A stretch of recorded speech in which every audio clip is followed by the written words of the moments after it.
So let's practice the skills of opening and closing buttons because it can be very tricky. So here are the steps that I like to use.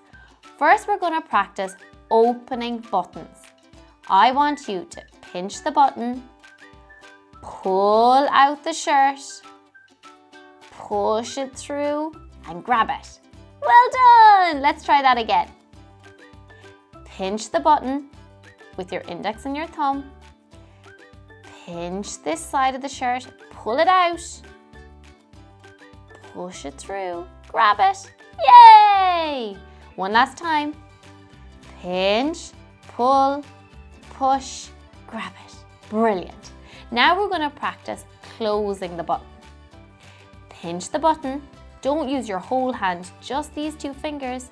Pinch it, grab it, push it through the slit until you there it is, it's peeking out. Pull it out. Let's try again.